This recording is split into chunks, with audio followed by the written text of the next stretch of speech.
रहीम मेहताब हैदर एक नए एपिसोड के साथ आपकी खिदमत में हाजिर है।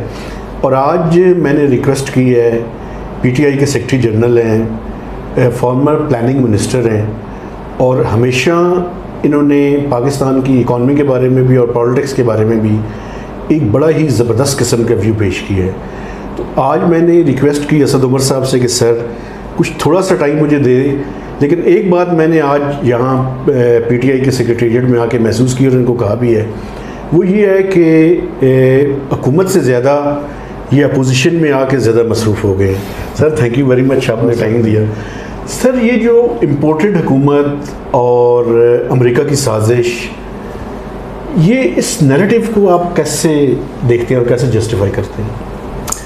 देखिए, जस्टिफाई हम क्या करते हैं, जस्टिफाई तो इवेंट्स करते हैं ना, हालात करते हैं कि जिस तरीके से वो अनफोल्ड हुआ। अब तो मेरे ख्याल में पाकिस्तान में बच्चे को भी वो याद हो गया है। एक साइफर आता है, बराह रास्त धमकी लगाई जाती है मुल्क को, ये कहा जाता है पॉइंट आउट करके कि इस आदमी को हटाना है, इमरान खान को हटाना है, वरना पाकिस्तान के लिए मुश्किलात पैदा होंगी। और उसके बाद जिस तरीके से हमने देखा जो तब्दीलियाँ आनी शुरू हुई, तो वो तो बड़ा वाज़े हो गया है कि ये जो था, अब उसमें सिर्फ बहस पता क्या रह गई है, सिर्फ बहस ये रह गई है शुरू बाहर के कहने वालों की वजह से हुआ और फिर यहाँ पर ये चेंजेस आई या अंदरूनी कुछ काम चल रहा था और उसमें फिर बाहर वाले शामिल हो गए। मेरे ख्याल में सिर्फ सवाल इतना सा बाकी रह गया, बाकी तो सब बात। लेकिन सर मिलिट्री इस्टेब्लिशमेंट अपने आप को डिस्कस करती है इस नैरेटिव से। मिलिट्री इस्टेब्लिशमेंट थी इन्वॉल्व, नहीं इन्वॉल्व थी, वो तो हम तो इसलिए बोलते हैं। देखिए, हम जो बात करते हैं ना, बेनिफिशियरी जो है आपको नज़र आ रहा है, बिल्कुल नज़र आ रहा है। वो जिस तरीके से कोई कत्ल की साजिश प्रूफ करनी हो ना, तो दो तीन चीज़ें देखी जाती हैं। पहले देखा जाता है कि कोई मोटिव है, जी सर, मोटिव बिल्कुल वाज़े नज़र आ रहा है। दूसरी अपोजिशन की पार्टियां जो उनको इक़्तिदार चाहिए था, मोटिव आपको नज़र आ गया। दूसरे वो कहते हैं लाश नज़र आ रही है कि नहीं आ रही, तो तहरीक इंसाफ की हुकूमत की लाश नज़र आ रही है आपको, तो वो भी आपको नज़र आ रहा है। क्या आपको हथियार नज़र आ रहा है, तो वो हथियार जो है वो मुरासले की सूरत के अंदर, वो सिंध हाउस की सूरत के अंदर हथियार भी नज़र आ रहे हैं। तो हर चीज़ जो है वो मौजूद है, लेकिन हम उतनी बात कहते हैं जिसका हमें पक्का पता हो, इसलिए हम बड़े बवांगे दौल बोलते हैं कि मुरासले के अंदर क्या लिखा होता है। ठीक है, जो हमें नहीं पता उसको हम कहते हैं कि अगर सब कुछ हमें पता हो तो फिर हम जुडिशल कमीशन की मुतालबा क्यों करें। हम मुतालबा इसलिए करते हैं कि हर तफसील नहीं पता है, हर जो एक्टर इसके अंदर इन्वॉल्व था वो नहीं पता है हमें। इसलिए हम कहते हैं कि पाकिस्तान की कौम का ये हक है कि हकीकत उनके सामने आए, एक जुडिशल कमीशन बन जाए। अब तो अच्छी बात यह है कि ISPR ने भी कहा है कि फौज का मौका भी है कि जी बिल्कुल बनाएं जुडिशल कमीशन, अगर बनाना चाहते हैं और वो मदद करेंगे। ठीक है सर। सर ये बताएंगे, ये जो अभी बाई इलेक्शन है, इसमें आपको क्या तवक्को है? चूँकि अगर इस बाई इलेक्शंस में वाकई पीटीआई का नैरेटिव जो है वो कामयाब होता है, तो फिर आप नहीं समझते कि हुकूमत भी उसके जाने की तैयारी जो है वो शुरू हो जाएगी? बिल्कुल ऐसा ही है जी। ये बाई इलेक्शन जो है, ये एक आम बाई इलेक्शन नहीं है। यहाँ पर बाई इलेक्शन से बराह रास्त आप समझ लें कि वज़ीर आला पंजाब मुंतखब हो रहा है जी बिल्कुल। और अगर वज़ीर आला पंजाब, जो हमारे ख्याल में इंशाल्लाह ताला जो हमारे पास तमाम सर्वेज आ रहे हैं, जिस तरीके से हम कैंपेन्स चलते हुए देख रहे हैं, तो इंशाल्लाह ताला तहरीक इंसाफ और इत्तेहादियों के पास पंजाब की हुकूमत होनी है। तो सिंध में पहले से पीपल्स पार्टी की हुकूमत है, बलूचिस्तान में BAP की हुकूमत है, खैबर पख्तूनख्वा, आज़ाद कश्मीर, गिलगित बल्तिस्तान में तहरीक इंसाफ की हुकूमत है। तो खाली इस्लामाबाद का वज़ीर आज़म बन के करेंगे क्या शहबाज शरीफ? उन्होंने खुद ही इलेक्शन मंगा लिया। बिल्कुल ठीक है। वैसे आप इलेक्शंस कब देख रहे हैं सर? क्योंकि इलेक्शन कमीशन भी कहता था कि हम सितंबर अक्टूबर तक तैयार नहीं है सर। वो तो अगस्त, आई थिंक अब 25 या ऐसी कोई तारीख आ गई है, इसमें हतमी वोटर लिस्ट भी तैयार हो जाएगी, सब कुछ तैयारी मुकम्मल हो जाएगी। देखिए, इलेक्शन होंगे कब, इसकी तो वो अपनी अपनी राय हो सकती है। हो जाने कब चाहिए, इसके ऊपर मैं बिल्कुल वाज़ेह मौक़िफ़ रखता हूँ और वो जल्द से जल्द है।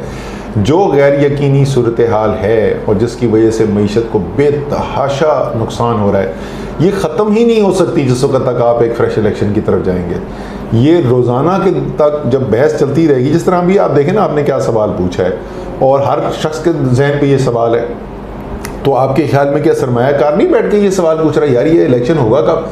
जब यही नहीं पता ये हुकूमत रहेगी कि जाएगी, तो क्या सरमायाकारी होगी, क्या इकोनॉमिक डिसीजंस लिए जाएंगे?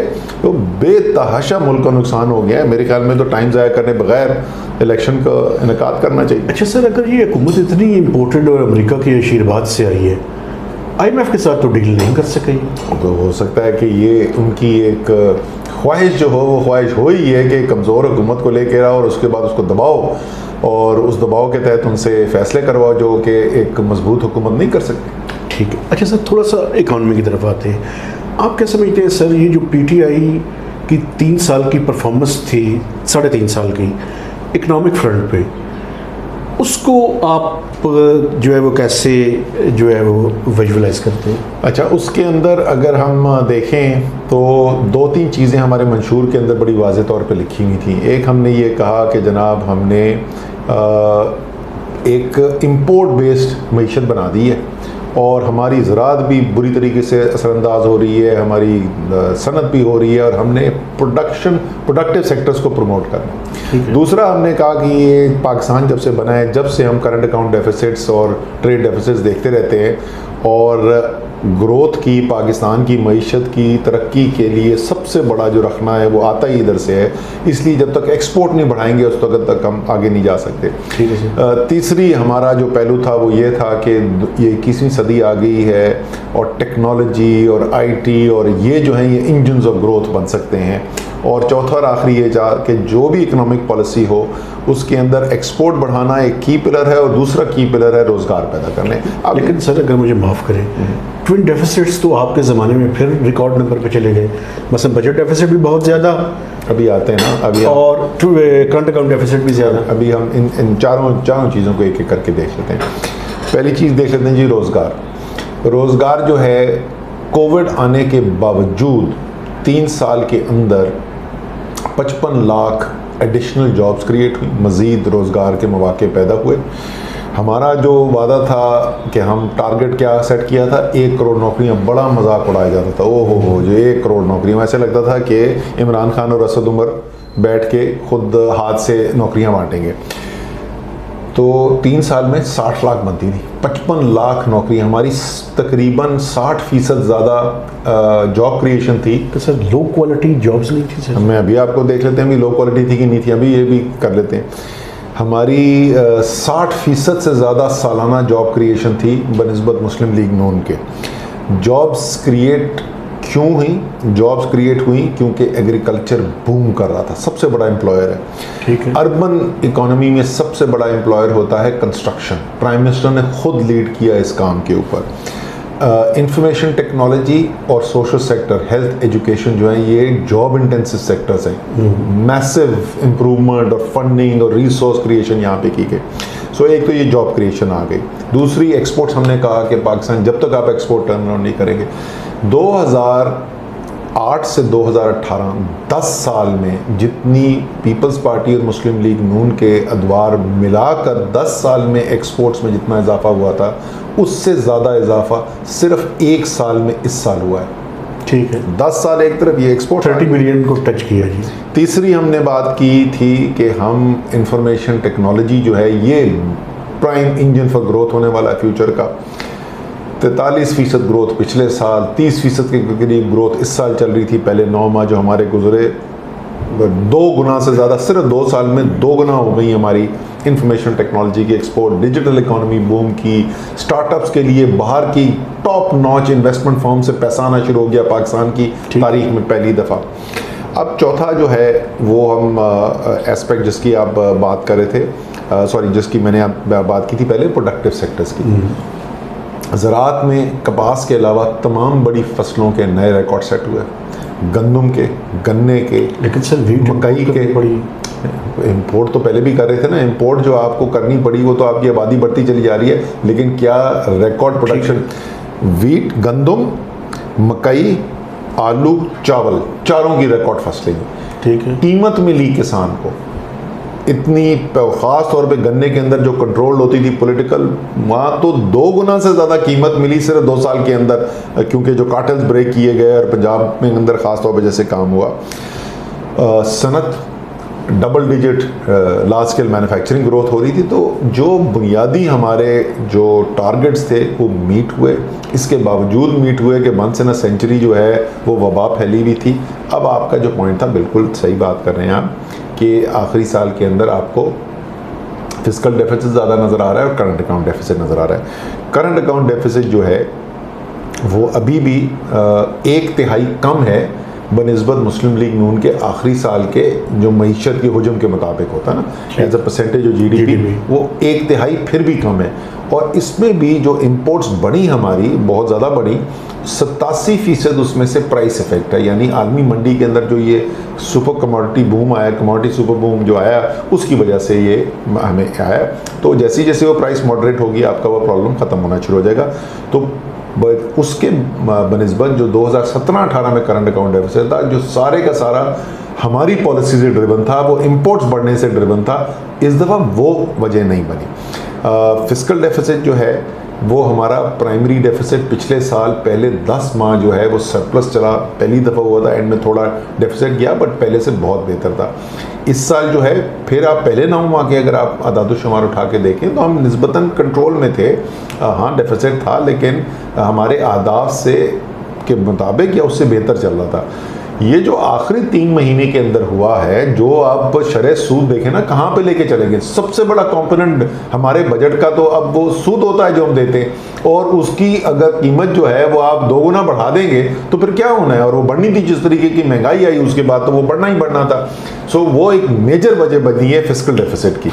लेकिन सर आप ये देखेंगे ग्रोथ अगर ज़्यादा आपको नज़र आती है 6% के लगभग, तो उसमें तो बुनियादी वजह रीबेसिंग है। अगर आप रीबेसिंग को निकालें, नहीं मैं आपको तो एग्जैक्ट नंबर दे देता हूँ ना, जो पुरानी बेस इफेक्ट के ऊपर भी आप करें तो 5.7% ग्रोथ बनती है। रीबेस जो है उसके ऊपर 6% बनती है। तो रीबेसिंग इफेक्ट तो सिर्फ 0.3% है। ठीक है सर। अच्छा सर ये बताएं कि अगर यानी आप से मैं ये सवाल करने की इजाज़त नहीं मुझे, अगर उस टाइम जिस टाइम आपको फाइनेंस मिनिस्ट्री से हटाया गया, अगर ना हटाया जाता तो क्या पाकिस्तान 2019 में एक बेहतर डील न कर लेता IMF के साथ? देखें वो तो ये जो सोशल साइंस है ना, सोशल साइंस के अंदर जिसमें मईशत भी शामिल है, उसके अंदर सियासत भी शामिल है, उसमें कहते हैं काउंटर फैक्चुअल नहीं होता। काउंटर फैक्चुअल जो मतलब जो फिजिकल एक्सपेरिमेंट होता है ना, तो उसमें कहते हैं कि जी ये अगर मैंने दवाई टेस्ट करनी है तो इन 100 लोगों को ये दवाई खिलाऊंगा, इन 100 को नहीं खिलाऊंगा, जो फ़र्क है उससे पता। यहाँ पे वो नहीं है। तो क्या होता वाला मसरूदा जो है, जो हुआ अभी भी जो हुआ वो बेहतर हुआ, अच्छा हुआ, तो हम तो इसी पे खुश हैं। अच्छा एक और सवाल सर, डेट के अंदर बहुत ज़्यादा इजाफा हुआ PTI के ज़माने में, और उसकी बुनियादी वजह एक शरह सूद जिसका आप अभी हवाला दे रहे थे, वो आपके ज़माने में भी काफ़ी ज़्यादा ऊपर गया, और दूसरा पहले 2 सालों में FBR की ग्रोथ ज़ीरो रही सर। अच्छा उसके अगर मुख्तलिफ हम तरीके से देख लें, सबसे पहली तो अब तफरीक करते हैं कि जो डोमेस्टिक डेट है यानी रुपए के अंदर जो हमने कर्ज़ों को वापस करना है, और जो बैरूनी हमारे कर्जा जात हैं, ज़्यादा हमारे लिए ज़्यादा ख़तरनाक चीज़ जो होती है वो बैरूनी कर्ज़े अगर रोज़ से बढ़ जाएँ, तो वो आपको पता है कि हमारे ज़माने के अंदर नेट इजाफ़ा जो हुआ बैरूनी कर्ज़ों का वो पिछली हुकूमतों की निस्बत बहुत कम हुआ। और उसकी वजह ये हुई कि जो करंट अकाउंट डेफिसिट नीचे आया ना, उसकी वजह से हमारी ज़रूरियात कम हुई, एक्सपोर्ट बढ़ी थी, रेमिटेंसेस बढ़ी थी, और उसकी वजह से हमारी जो ग्रोथ आई एक्सटर्नल डेट के अंदर वो पिछले 5 साल से और उससे पिछले 5 साल से, बट खासतौर पर पिछले 5 साल से बहुत बेहतर था, बहुत कम था। आप ये देखें डेट सर्विसिंग की टोटल रिक्वायरमेंट्स मसलन इस साल का देखें, मैं पूरा आ रहा हूँ, $22 बिलियन पहुँच गई है सर। वो तो पुराने कर्जे हैं ना, वो पुराने कर्जे तो वापस करने, उसका तो तरीके इंसाफ की हुकूमत से कोई ताल्लुक नहीं। आपने कर्जा लिया था 2006 में और उसकी मैच्योरिटी ठीक, लेकिन जो तरीका होगा देखने का वो ये होगा कि अगर हुकूमत आई मुस्लिम लीग नून की और 100 रुपये कर्जे थे, और जब उनके 5 साल या $100 कर्जा था, और जब उनके 5 साल ख़त्म हुए तो $150 था, और तहरीक इंसाफ की अगर हुकूमत आई तो $100 कर्जा था और ख़त्म हुआ तो $125 था, तो हमारी कारकर्दगी बेहतर रही। ठीक है, तो इसी बुनियाद के ऊपर मैं बता रहा हूँ। नेट एडिशन की बात कर, नेट एडिशन की बात की, बाकी तो पुराने आप जो है वो तो वापस कर ही रहे होते। सो एक तो ये बेहतरी है। दूसरी अगर आप देखें, जो अब मैं मजमूई डेट के ऊपर आ जाऊँ, कर्ज़े को कभी भी, और आप मुझसे बेहतर समझते हैं, बजाते खुद अलग से एक अशारिया नहीं देखा जाता। कर्जे को हमेशा देखा जाता है मईशत के हुजम से मिलाकर। 10% ऑफ GDP, ठीक है। तो क्योंकि अगर पाकिस्तान ने $1000 देने हैं तो हमारे लिए हो सकता है ये बहुत बड़ी रकम हो, अमेरिका के लिए कुछ भी नहीं है क्योंकि मईशत बड़ी है। दुनिया में पिछले 2 साल के अंदर जब से कोविड आया तो बड़ी तेज़ी से इजाफा हुआ है डेट टू GDP रेशो का, यानी उनके कर्जे बड़े हैं मईशत की हुजम की निस्बत। पाकिस्तान उन गिनती के ममालिक में से है जहां पे पिछले साल डिक्लाइन हुआ, हमारा डेट टू GDP रेशो जो है बेहतर हुआ, उसमें कमी आई। तो मेरे ख्याल में डेट के अंदर तो परफॉर्मेंस जो है वो बहुत अच्छी रही। जो एब्सोल्यूट हुजम जो बढ़ा ना उसकी कई वजूहत थी। एक तो जाहिर है कि इतनी बड़ी मैक्रो इकोनॉमिक एडजस्टमेंट जब करनी पड़ी तो इंटरेस्ट रेट्स ऊपर गए, जिस तरह अभी ये भी कर रहे हैं। दूसरी डिवैल्यूशन बहुत बड़ी हुई, तो जो रुपी इक्विवेलेंट था डॉलर का वही डॉलर थे, लेकिन उनकी अब रुपए के अंदर अमाउंट बढ़ गई, तो वो एक से ज़्यादा वजूहत थी उसकी। लेकिन मजमूई तौर पे जो दुनिया में एक्सेप्टेड माना हुआ आशारिया है डेट टू GDP रेशो, अगर उसको आप देखेंगे तो बहुत अच्छी परफॉर्मेंस।